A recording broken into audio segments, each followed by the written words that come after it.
পাবনার ঈশ্বরদীতে মরহুম তাহাজ্জুবুল হোসেন লাইজুর স্ত্রী বিএনপি নেতা জিয়াউল হক সন্টু সর্দারের বিরুদ্ধে মিথ্যা সংবাদ সম্মেলনের প্রতিবাদ জানিয়ে সংবাদ সম্মেলন করেছে তার ছেলে। পাবনা থেকে সিনিয়র রিপোর্টার জাহাঙ্গীর আলমের প্রতিবেদনে দেখুন বিস্তারিত। ক্যামেরায় ছিলেন সোহানুর রহমান। গতকাল বিকেলে উপজেলার শাহাপুর ইউনিয়নের রহিমপুর গ্রামে গ্রামবাসীদের সাথে নিয়ে এ সংবাদ সম্মেলনের আয়োজন করে ঈশ্বরদী উপজেলা বিএনপির আহ্বায়ক জিয়াউল হক সন্টু সর্দারের ছেলে নুরিন জিয়া মুন্না। মুন্না তার বক্তব্যে বলেন, আমার এবং আমার পিতার নাম জড়িয়ে যে সংবাদ প্রচার হয়েছে, আমি তার তীব্র নিন্দা ও প্রতিবাদ জানাচ্ছি। উক্ত সংবাদটি মিথ্যা ও ভিত্তিহীন, যা আমার এবং আমার পিতার সুনাম ক্ষুণ্ণ করার জন্য উদ্দেশ্যমূলকভাবে করা হয়েছে। মুন্না তার বক্তব্যে বলেন, তাহাজ্জুবুল হোসেন লাইজু আমার চাচা হন। বিষয়টি আমাদের একান্ত পারিবারিক জমিজমা সংক্রান্ত। আমরা তাদেরকে কোনো কান নাশের হুমকি দেইনি।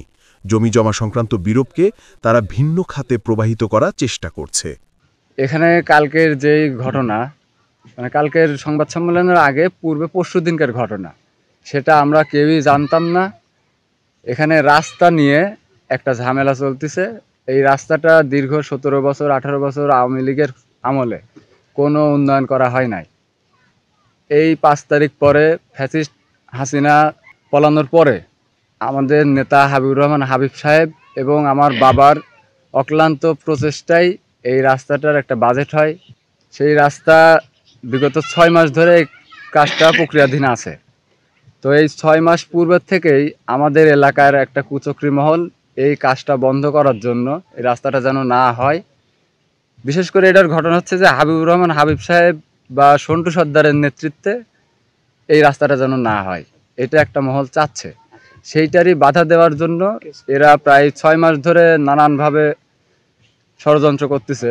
তো এই শেষ পর্যায়ে যখন এই রাস্তার বাজেট হয়ে যায়, টেন্ডারের টাইমে ওরা একটা অভিযোগ দেয়, এডিএম কোর্টে মামলা করে। সেই মামলার কারণে এই রাস্তার টেন্ডারটা বন্ধ হয়ে যায়, সেটা পেন্ডিং থাকে। এই কুচক্রী মহল যারা আমাদের গ্রামে যারা রাস্তাটা চায় না, তারপর খবর পেলাম ওরা এসে উচ্চবাচ্য করছে। আমার যে পাশে বসে আছে হবি ভাই, তার সাথেও একটু কথা বাকবিতণ্ডা হয়েছে। তারপরে আমরাও আসছি, এলাকাবাসীও জানে। এলাকাবাসী এই 6 মাসের ওদের অত্যাচারের কারণে এলাকাবাসী ওদের উপরে একদম ক্ষিপ্ত হয়ে আছে।